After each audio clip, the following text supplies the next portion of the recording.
This episode goes out to Jesse in Alaska.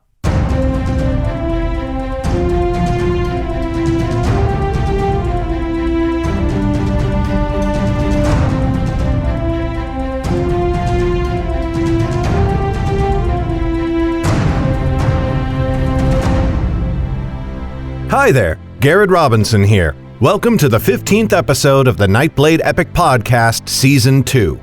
It's a pretty long episode today, so I'm going to give you a shorter intro. I just want to quickly remind you that A Cloak of Red, the next novel of Underrealm, is coming out in just over 5 weeks. It's going to be absolutely awesome. So go pre-order your copy of A Cloak of Red at underrealm.net/TTK. Okay, now it's time for today's episode. Told you it was going to be a short intro. Today, you're getting chapters 19 and 20 of Mystic. When we left off, Lauren had fallen unconscious in the Dragon's Tail River while trying to sneak into the city of Wellmont. Enjoy!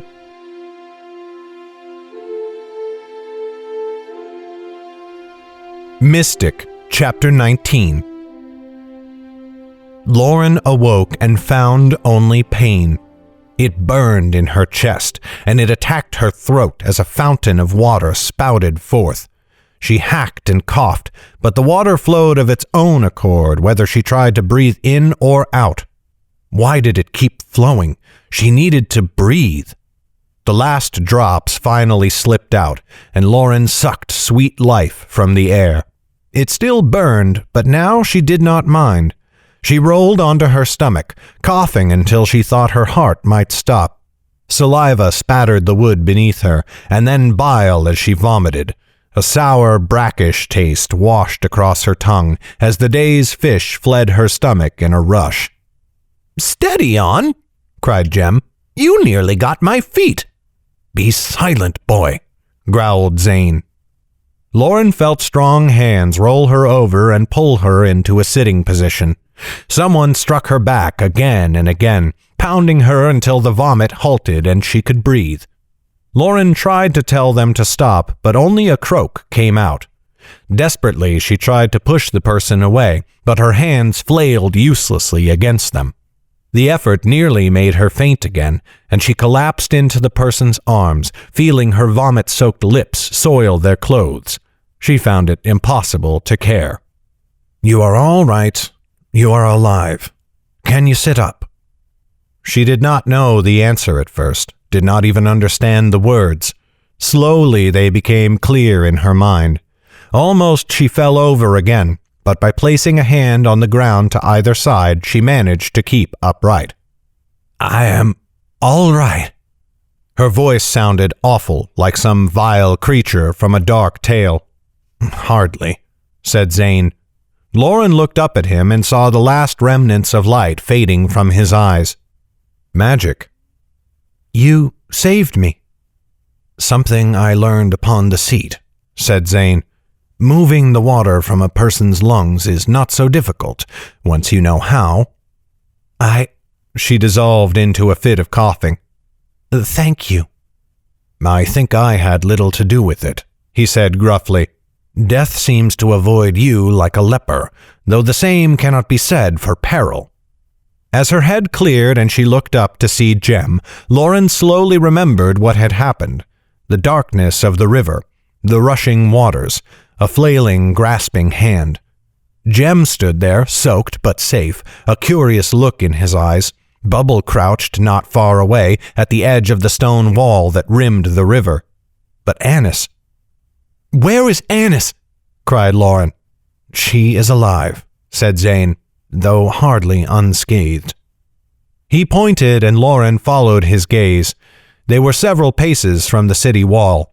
Against it, sitting in shadows cast by nearby torches, she saw Annis. The girl seemed slight and shrunken.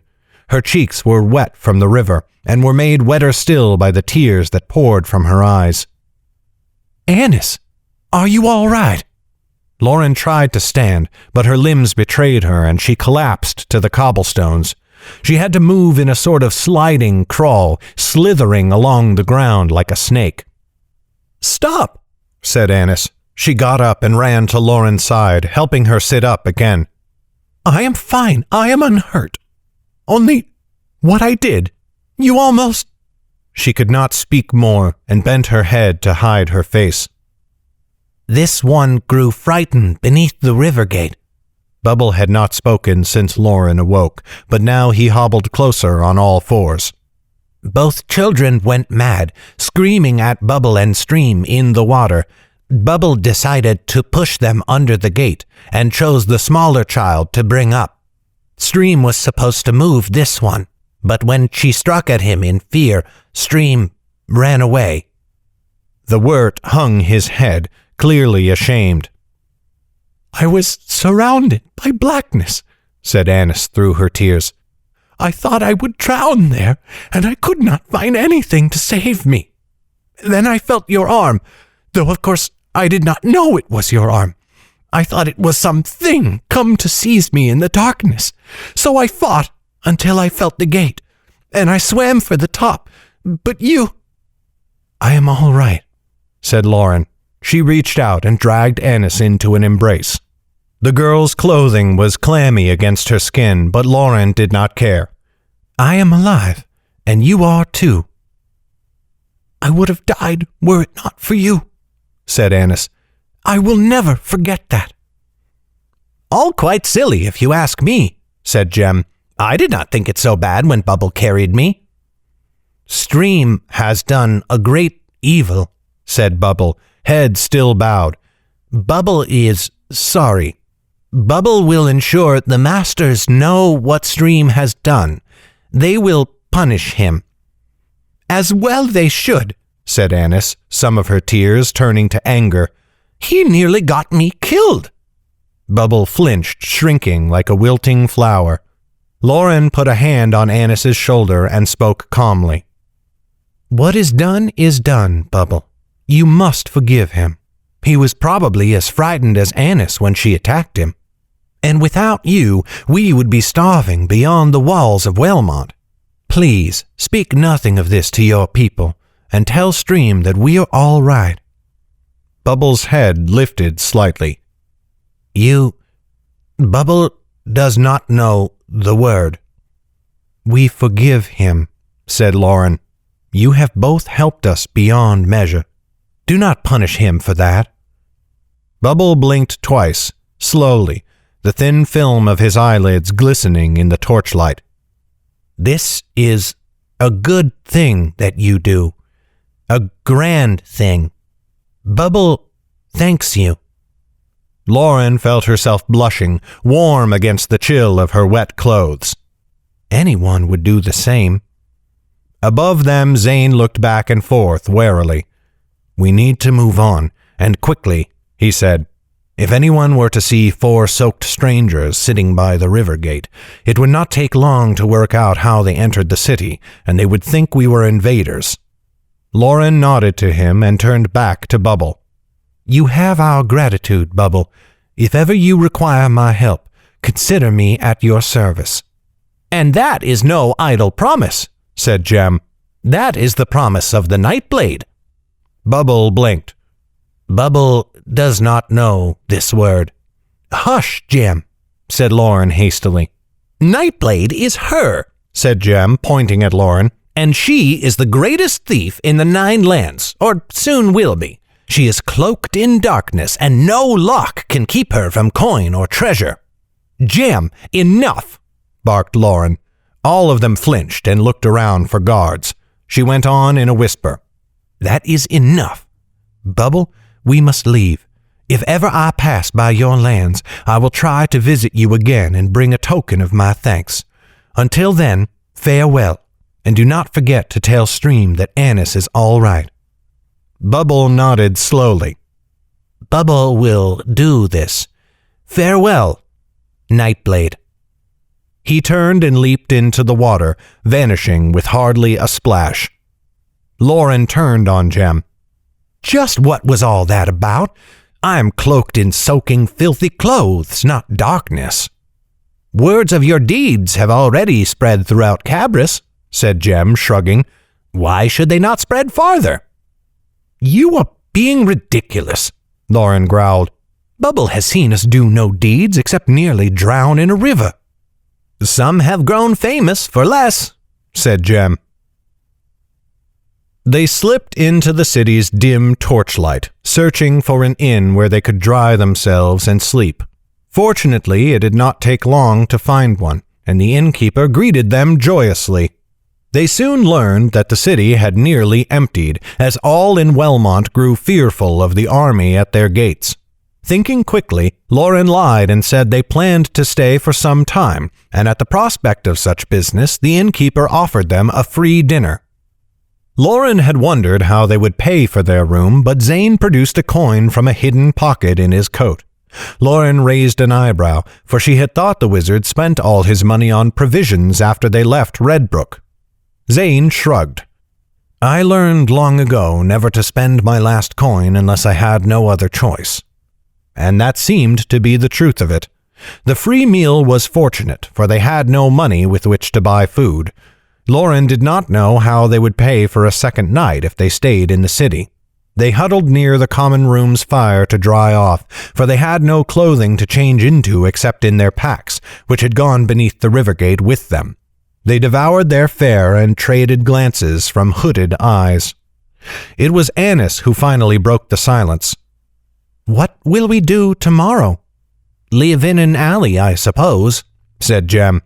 "It is not so bad as you might think, though I understand a merchant's daughter like yourself may disagree."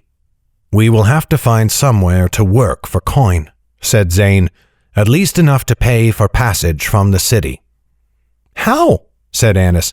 "Bubble told us they are not letting anyone in or out."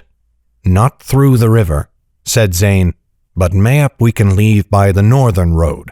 No army besieges the city there, so they may let some pass through it." "We cannot afford to wait long enough to earn coin," said Lauren. "We must leave tomorrow, and no later. We can trade work for passage." "Work?" said Zane, scowling. "What work can we four offer?" "Guard work?" Even as the words left Lauren's lips, she heard how ridiculous they sounded. She had only her dagger and Zane his knife. A wizard he might be, but surely a caravan driver would prefer steel and armor to words of power. Zane snorted. "We will have to work for the coin, and there is nothing for it," he said. "We could always steal it," said Annis. "I have it on good authority that we dine with the greatest thief in all of Underrealm." Jem smiled. Lauren frowned and kept her eyes on her food. Mystic, Chapter 20. Once they had dried themselves enough, they went to bed, laying their clothing all across the room to let the water drain from it. But though the summer night was warm, it did not prove warm enough. They woke to find their things still damp and smelling faintly of mildew. "Ugh," said Jem, curling his nose. "This will only get worse as we travel on, I do not doubt." "If mold is our worst problem in the days to come, I shall count us lucky," said Zane. "Do you know where you mean to look for work today?" said Lauren. "You know this city, do you not?" "I do, but not as well as some others. We might try the inns, but if their guests have fled Wellmont, they will not need more mouths to feed. The smiths, no doubt, are busy making weapons and armor. Can you pull a bellows?" "I can learn," said Lauren. "Annis, you should remain here today and keep an eye on our clothing.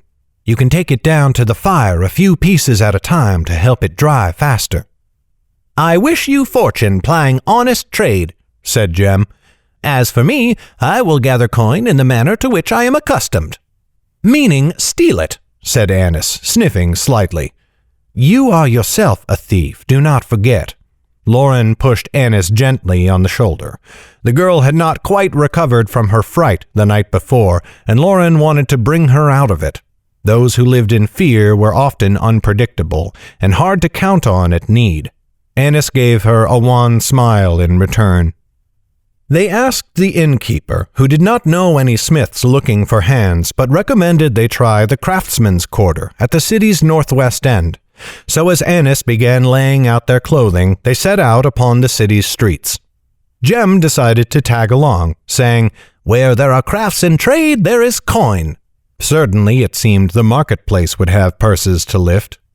Lauren wore her black cloak again, and she enjoyed the looks it attracted as they walked in the early morning light. With a plain-clothed man at her side and an urchin boy at her heels, she probably looked like some lesser noblewoman with a valet and footman. But the city's mood soon dampened her enthusiasm. Everyone seemed on edge and looked at one another with wariness, if not outright fear. It was a solemn reminder that these people were besieged. Mayhap some had lost friends or family. That sobered Lauren, and it seemed less amusing to play the little noblewoman. In the craftsmen's quarter they found many smiths hard at work, but none in need of assistance. One of them took a look at Lauren's black cloak and another look at Zane's arms and laughed as he sent them away. Smithies were busy, and so smithies were paid, and so smithy assistants were plentiful. In each they saw strong young people pounding at anvils and pulling hard on bellows. It was the same at the Fletchers, where workers sat at benches by the dozens, nailing arrowheads and feathering shafts. One Fletcher was willing to take on more, but when they asked for a gold weight a day, he grew angry. "You see these workers? I pay them 2 silver pennies, and they already know what they are doing. Do you wish to get rich off the war? Become a soldier, and hope you do not take an arrow in the eye, and that the mayor does not forget to pay you." Jem, on the other hand, did quite well for himself. By midday he had already gathered several pennies. It bought them lunch, at least, when they rejoined Annis at the inn. "The Fletcher is right, you know," said Lauren. "These people do not work only for coin. They labor to save their city. We look like grave robbers if we ask for enough money to get beyond the walls." "What then do you suggest?" Zane said. "It is easier to see a plan's flaws than to think up your own." "I had thought of a plan, in fact, but it is not respectable," said Lauren. Zane's eyes narrowed. "Tell us. We have all of us passed beyond the bounds of respectability some time ago." Annis shifted in her seat and looked about nervously, while Jem leaned in to listen. Lauren drew a breath. "They cannot have closed the gates entirely," said Lauren. "Still some wagons must be let through, to bring in and sell supplies at least, else the city will starve. And if those wagons come in, some must leave." "Guard work again," said Zane. "They will take one look at the children and throw us out, and neither you nor I have arms or armor, nor the skill to wield them." "I know something of sword play." In truth, Lauren had only had the one dance with Gregor when she rode with the merchant caravan, so it was an idle boast, but Zane did not know that. "Guard work is not what I plan, however. Supplies from outside Wellmont will be few, and so they will be precious. Any merchant who plies his trade here will gain a purse fat from coin." Jem's eyes lit up. "And a fat purse could buy our way out." "Just so," said Lauren with a nod. "If we could liberate even one wallet, that might be enough. We could buy our way onto a wagon, or at least get supplies and bribe a guard to let us out the gate."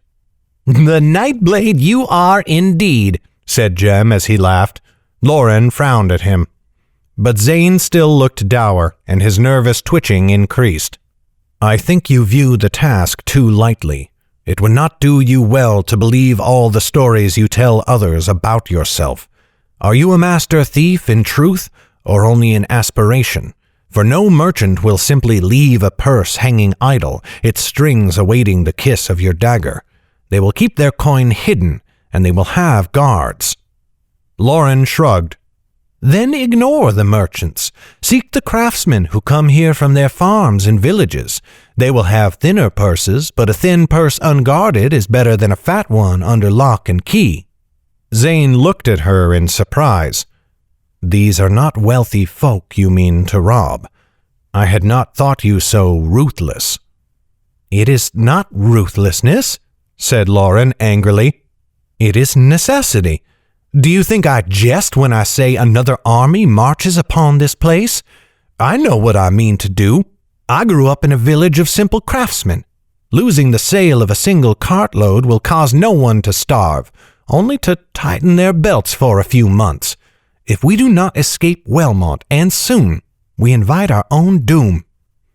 The party fell silent at that. Zane looked away, Annis stared at the table, and Jem gazed upon Lauren with awe.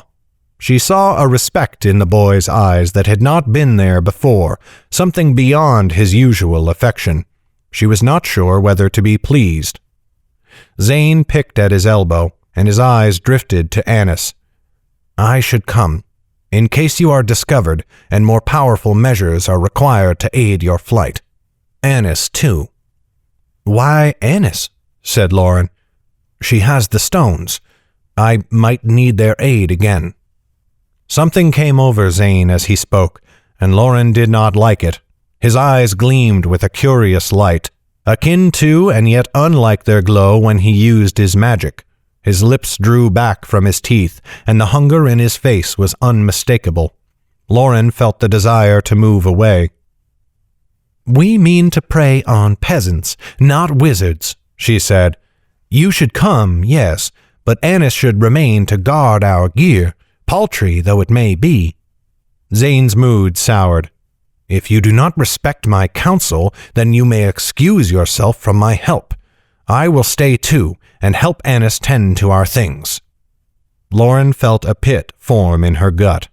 She did not know what this was about, but she did not like it, and she knew with certainty that she had no wish to leave the wizard alone with Annis, not even for a moment. "You will come with us, or we will not go at all," she said. "You spoke truly in the first place. If we are hard beset, we shall need you. I will not risk both our lives on this errand without your help." Zane's jaw clenched once, twice, a third time.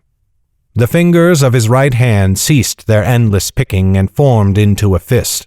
Lauren readied herself to spring back from the table, dragging Annis with her. But then the wizard sighed, and Lauren saw some of his frustration leave him. "Very well," he said, his voice hollow and quiet. "We shall do as you say. Nightblade." "Good." Lauren tried to sound as though she had noticed nothing amiss. "We should be off at once, then." "But I am not finished," said Jem, speaking through a mouthful of stew-soaked bread. "Get up, Jem." She dragged him from the table, his fingers grasping at the last scraps on his plate, and they left the inn. As Zane readied himself, Lauren stepped aside and whispered to Annis, "Where are the stones?" "Within my cloak, as they have always been," said Annis. "Find another place to keep them. Off your person, if you can manage it. They are too important to risk, and I do not trust Zane not to steal them." "Steal them?" said Annis. "But I thought we meant to deal with him after all this, to give him half our store."